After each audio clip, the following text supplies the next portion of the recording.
네, 여러분 안녕하세요. 보았습니다. 오늘은 렌더 페이지에서 set state를 호출하게 되었을 때 동작에 대해서 자세히 살펴보려고 합니다. 오늘도 감사하게도 리액트 토바보기 시리즈죠. 여기 안에서 이 렌더 페이지에서의 디스패치 액션에 대해서 살펴보려고 합니다. 자세히 함께 살펴볼 거고요. 여러분 이미 이름에서 눈치채셨겠지만 이 렌더 페이지에서 set state가 호출되었을 때에는 당연히 업데이트가 발생을 하게 되는데요. 이때는 아이들 상태랑은 좀 달라요. 지난 시간에 아이들 상태와 렌더 페이지 상태를 구분하는 조건문에 대해서 살펴봤고요. 지난 시간에는 아이들 상태에서 set state를 호출했을 때 어떻게 동작하는지에 대해서도 같이 살펴봤었죠. 그 부분이랑 조금 다른데 어떤 점이 다르냐 하면 기본적으로 아이들, 즉 어떠한 업데이트도 없을 때 set state를 가장 처음으로 호출해서 가장 처음으로 업데이트가 발생하게 되면요. 쭉 흐름을 따라가다가 가장 마지막에 워크, 즉 업데이트를 이제 반영할 워크를 스케줄러에게 등록을 하게 되죠. schedule work라는 함수를 호출해서 그렇게 등록을 하게 되는데요. 렌더 페이지에서는요. 우리가 워크를 스케줄러에게 등록하면서 이제 아이들 상태에서 렌더 페이지 상태로 진입을 하게 되었죠. 그러니까 렌더 페이지에서는요. 추가적으로 다시 이 워크를 스케줄러에게 등록할 필요가 없는 거예요. 이미 등록했기 때문에. 그러니까 최적화 로직도 필요가 없겠죠. 여기서의 최적화라 함은 이 워크를 스케줄러에게 등록할지 말지, 왜냐면 등록하면 비용이 크니까 등록할지 말지에 대해서 잘 판단해서 불필요한 등록을 이제 하지 않으려고 최적화 로직이 필요한 건데 워크 자체를 등록하지를 않을 거니까 렌더 페이지에서는 그러면 등록 안 하니까 당연히 그에 관한 최적화 로직도 필요가 없겠죠. 그럼 렌더 페이지에서 set state를 호출했을 때는 어떤 일이 일어나느냐? 렌더 페이지에서 발생한 그 업데이트, 즉 렌더 페이지 업데이트가 추가적으로 더 발생하지 않을 때까지요. 컴포넌트를 다시 호출을 하고요. 그때 우리가 set state의 인자로서 받아온 값이죠. 그 액션 값을 소비하기만 하면 되는 거예요. 계속 재호출하면서 더 이상 렌더 페이지 업데이트가 발생하지 않을 때까지요. 컴포넌트를 계속 재호출하면서 이제 액션, 그 set state의 인자 값을 소비하기만 하면 되는 거죠. 업데이트 안에 있는 값이겠죠. 그래서 이걸 다 소비하면 끝나는 거예요. 렌더 페이지에서 set state를 호출하면 그런 일이 일어나는 거예요. 근데 여기서 여러분이 생각해 보시면 자연스럽게 알게 되실 지점이 이미 업데이트가 진행되고 있는 상태잖아요. 그런데 새로운 업데이트를 우리가 받아들여야 하잖아요.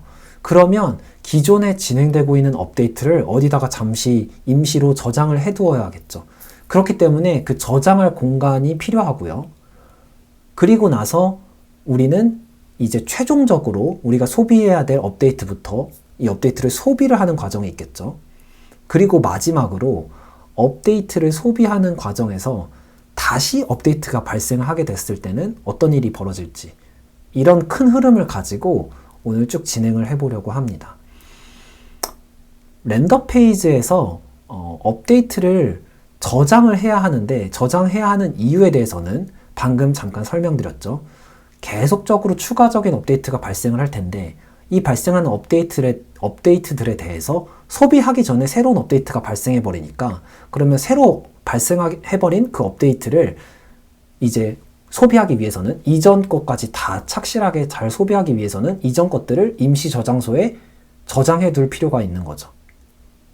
코드를 보면서 설명드리면 좀 더 빠를 것 같아요. 그래서 렌더 페이지에서 set state를 호출하게 되면 어떤 일이 일어나는지에 대해서 살펴보려고 하는데 보시는 것처럼 우리가 지난 시간에 살펴봤던 조건이죠. 그리고 이 조건이 true일 경우는 this is a render page update, 즉 이제 렌더 페이지 업데이트 쪽 로직으로 들어오게 되는데요. 가장 첫 번째로 did schedule render page update에 true를 할당해요. 이게 이제 전역 변수인데 전역 변수 이름 그대로 우리가 스케줄을 했니? 렌더 페이지 업데이트를 스케줄 했니? 스케줄러에 등록했니? 그러니까 좀 더 쉽게 말하면 이제 등록했니겠죠. 이거에 true를 할당한다는 것은 이제 렌더 페이지 업데이트가 실행된다 라는 값이에요. 이게 어디서 활용될지는 조금 이따 같이 살펴볼게요. 그래서 일단 여기에 true를 할당했고, 그 다음 idle 상태일 때와 동일하게 마찬가지로 업데이트 객체를 만들어주고 있어요. 업데이트 객체를 만들었고요. 그 다음 이제 렌더 페이지 업데이트라는 변수가 널일 경우에 new map을 호출해서 렌더 페이지 업데이트 할당하는데, 바로 이 렌더 페이지 업데이트가요, 이름에서 여러분이 추측하실 수 있는 것처럼요, 렌더 페이지에서 발생한 업데이트들을 임시로 저장해두는 저장소라고 생각하시면 돼요. 그러니까 이름이 렌더 페이지 업데이트가 되겠죠. 그래서 이 저장소인데, 여기서 잠깐 맵 객체를 짚고 갈게요. 이 맵, 여기서 이제 자바스크립트에서 제공하는 특수한 이제 객체인데, 보시면 이 코어 자바스크립트라는 페이지에서 설명이 너무 잘 되어 있어서 여기를 잠깐 가져와서 참고하면서 진행할 건데요. 이 맵은요, new 맵으로 맵을 새롭게 만들 수가 있어요. 이때 이제 이 맵의 특징 중에는 키가 있는 데이터, 키밸류 쌍으로 데이터를 저장을 한다는 점에서 객체랑 비슷해요. 그런데 맵은요, 키가 스트링만 되는 것이 아니라 다양한 타입을 허용해요. 다양한 타입이 될 수 있어요. 예를 들면 불리언도 될 수 있고 넘버도 될 수 있고, 심지어 객체도 키가 될 수 있어요. 맵에서는 객체도 키가 될 수 있는 거예요. 이게 굉장히 특징적인 점이죠. 이 정도 기억하시면 이제 맵에 대해서 아실 수 있고, 그리고 저장할 때 set으로 저장한다 이런 식으로, 그리고 가져올 때는 get으로 가져온다. set과 get 메소드가 내장되어 있다 정도 이해하시면 될 거예요. 그래서 키, 여기 보시면 키를 이런 식으로 불리언 혹은 넘버, 스트링 다 되죠. 값을 저장하고 있고요. key value 이런 순서로 들어가니까요. 다시 돌아와서 우리가 지금은 렌더 페이지 업데이트를 이제 여기서 선언되어 있는 변수에 new map으로 맵을 할당을 했는데, 이 렌더 페이지 업데이트의 목적은 이 렌더 페이지를 진행하면서 발생한 업데이트를 임시 저장하는 임시 저장소의 목적을 가진다고 말씀드렸죠. 그러면 어떻게 저장하느냐? first render page update라는 변수에 렌더 페이지 업데이트에 get을 가져오려고 하는 거죠. 렌더 페이지에서 발생한 업데이트가 있으면 가져오려고 get으로 키값을 넣었는데, 키값을 q값을 넣었죠. q는 객체겠죠. 왜냐면 저희가 여기서 설명드렸던 값이니까. 이 업데이트를 저장해둔 q죠. q 값으로 키 값을 삼아서, q를 키로 삼아서 이 렌더 페이지 업데이트에서 저장해둔 업데이트를 꺼내왔는데, 그 꺼내온 first render page update가 undefined이면, 즉 어떠한 렌더 페이지 업데이트도 아직 저장되어 있지 않으면 첫 번째 렌더 페이지 업데이트로서 우리가 저장을 할 거다. 이 업데이트를 밸류 값으로, 키 값은 q 값으로 해서 key value, 키는 q, value는 업데이트로 렌더 페이지 업데이트에 업데이트를 저장을 했죠. 그러한 로직을 지금 저희가 보고 있는 거고요. 첫 번째 렌더 페이지 업데이트를 저장을 이미 했다, 가지고 있다 라고 하게 되면 else로 넘어가겠죠. 두 번째부터 보시면 이 last render page update에다가 first render page update를 잠깐 할당을 해 두어요. 그 다음에 이 last render page update의 next가 null이 아니면 while문을 계속 도는 거예요. 이게 참이면 계속 while문의 로직을 실행하는 건데, 이게 참이라는 뜻은 next, 즉 이 next가 다음에 올 것, linked list 설명드렸죠. 연결돼서 next에다가 다음 노드를 계속 저장해 두는 건데, 이게 null이 아니라는 것은 다음 렌더 페이지 업데이트도 있다는 뜻이겠죠. 있기 때문에 이 다음 렌더 페이지 업데이트를 라스트 렌더 페이지 업데이트에 잠깐 할당을 해요. 즉 땡겨오는 거예요. 이렇게. 그리고 나서 이 넥스트, 다음에 원래 이제 들어있던 이 다음 자리에 우리가 추가할 업데이트를 추가를 하는 거죠. 즉 무슨 얘기냐면 이것이 바로 링크드 리스트로 업데이트를 저장해 놓는 거죠. Q에 저장하는 거랑 똑같죠. 그래서 다음 계속 이제 추가적으로 노드를 넥스트에다가 저장하는 로직이죠. 이러한 로직이 실행되는 거예요. 이곳에선. 즉 첫 번째가 없으면 set으로 첫 번째에다 담아놓고 첫 번째가 있으면 그 다음에 next로 꼬리 물기처럼 이제 링크드 리스트 형태로 렌더 페이지 업데이트들을 저장을 한다 라는 로직이 이 렌더 페이지일 때의 로직인 거예요. 이때 실행되는 로직이 이런 것들인 거예요. 이런 방식으로 렌더 페이지에서 발생한 업데이트를 우리는 저장하고 있는 거예요. 이렇게 임시 저장해 둔 렌더 페이지를요, 이제는 우리가 소비를 할 텐데요. 이 업데이트를 소비한다는 거는 이제 반영하기 위해서 소비를 하겠죠. 이걸 어디서 소비를 하냐? 여러분이 아마 기억하실 텐데 우리가 render with hooks라는 함수에서 이것을 뜯어보는 과정 중에 건너뛴 부분이 있어요. 어떤 부분이냐 하면 next current hook을 살펴보는 부분인데요. 여기에서 보시는 것처럼 이 리컨실러의 render with hooks에서는 무슨 일이 일어날까 한 줄씩 살펴보다가 건너뛴 부분은 이제 did schedule render page update가 나오는 부분, 이 부분에 대해서 그냥 건너뛰었거든요. 이 did schedule render page update, 이 값이 바로 우리가 지금 살펴보는 값이죠. 어떤 값이냐면 렌더 페이지 업데이트가 시작됐을 때 여기 true를 할당했죠.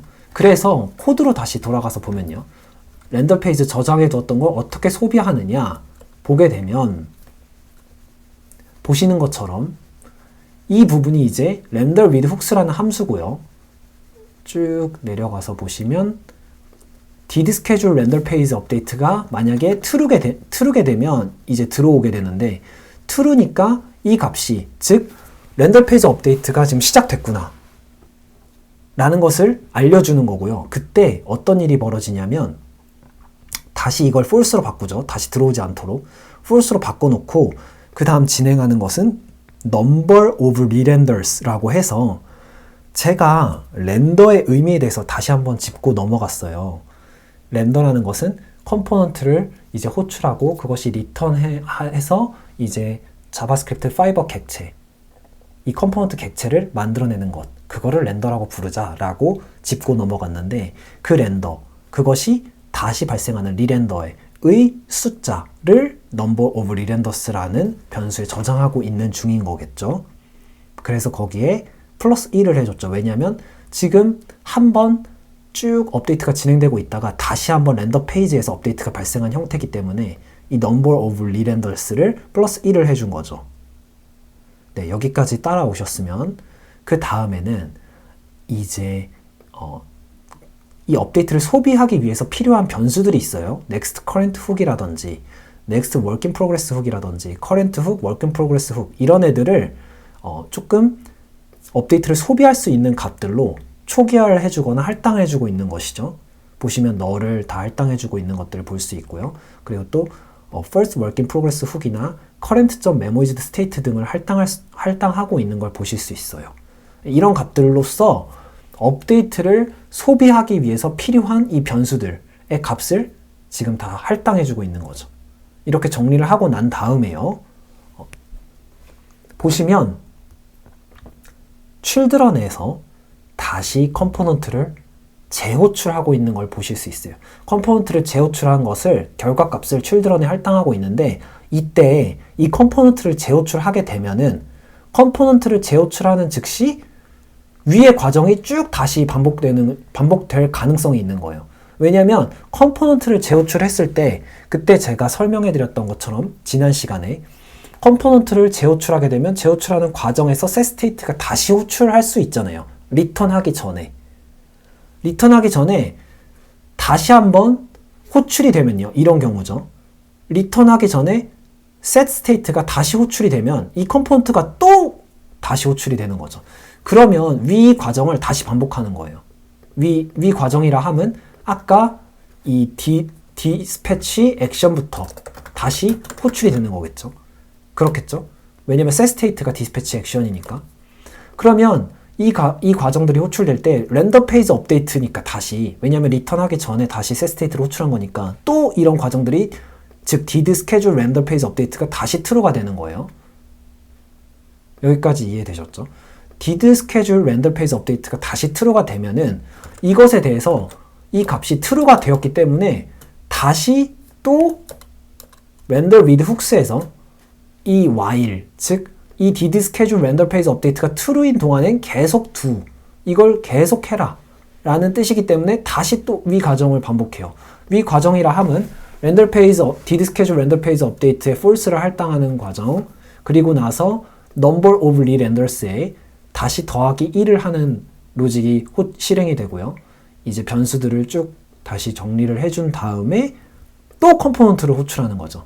그러면 이렇게 컴포넌트를 다시 호출하면 또다시 렌더 페이지 과정에서 업데이트가 발생할 수 있고, 그러면 이 did schedule render page update 값이 true가 될 수 있고, 그러면 또 false부터 이 number of re-renders가 더하기 1이 되고, 이 과정을 계속 반복할 텐데 언제까지 반복하냐? 무한히 반복할 수는 없는데 그 무한히 반복하는 것을 방지하기 위해서 number of re-renders 값이 있는 거예요.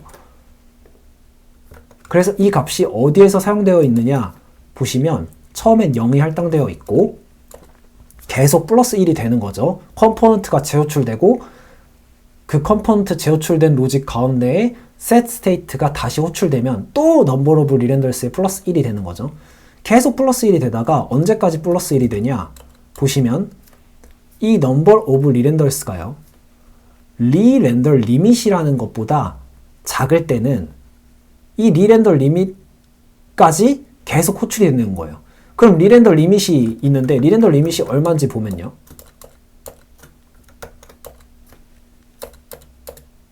25예요. 즉 25번까지는 컴포넌트가 계속 재호출되는 거예요. 25번까지는 컴포넌트가 계속 재호출되면서 이제 리렌더를 일으키는 거죠. 그럼 number of re-renders에 계속 플러스 1이 되는 거죠.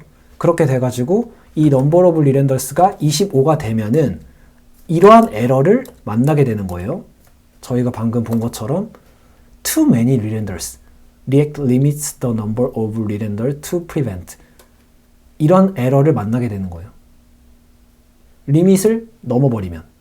그래서 훅에 조금 익숙하지 않으신 분들은 잘못 set state를 호출해서 이런 에러를 만나기도 하실 텐데, 이제는 코드를 통해서 왜 그런 에러를 만났는지 이제 아시게 된 거죠. 여기까지 쭉 따라오셨으면 이제 가장 마지막에 아까 쭉 올라가서 이 리렌더를 쭉 통과를 하게 되면요, 어떻게 되냐면 보시는 것처럼 여기 보시는 것처럼 children 컴포넌트를 호출해서 다시 할당을 하고 있는데, 바로 이 윗부분이 조금 중요해요. 대부가 아니니까 당연히 hooks dispatcher on update고요. 이 hooks dispatcher on update는 hooks dispatcher on mount와는 다르게 업데이트 구현체겠죠. 이 훅의 업데이트 상태일 때의 훅 구현체들인데, 이것을 react current dispatcher .current에 할당시켜서 이제 주입하고 있는 거죠. 즉 내보내는 거죠. 우리가 쓸 수 있도록 업데이트 구현체를 내보내는 거죠. 네, 이런 부분이 있고요. 이제 밑으로 넘어가서 쭉 다음 로직들을 진행하게 됩니다. 왜냐하면 더 이상 이제 did schedule render page update가 true가 아니라 false로 됐기 때문에 이제 넘어가게 되는 겁니다. 여기까지 렌더 페이지 업데이트가 되었을 때 이제 실제 우리가 어떤 일이 벌어지는지를 함께 살펴봤는데, 이 업데이트 소비 중에 다시 업데이트가 발생하면 어떤 일이 벌어지는지까지 살펴봤어요. 이제 여기까지 살펴본 뒤에 우리가 아이들 상태일 때, 또 렌더 페이지 상태일 때 set state가 호출을 하면 어떤 일들이 벌어지는지 살펴봤기 때문에, 다음 시간에는 이 set state가 호출돼서 가장 마지막으로 했던 일, 즉 스케줄러에 워크를 등록한 일, 그럼 등록한 다음에는 어떤 일들이 벌어질까에 대해서 저희가 같이 살펴보려고 합니다. 스케줄러에 워크를 등록한 다음 어떤 일이 벌어질지 다음 시간에 같이 살펴보기로 하고, 오늘은 이만 마치겠습니다. 감사합니다. 그럼 안녕.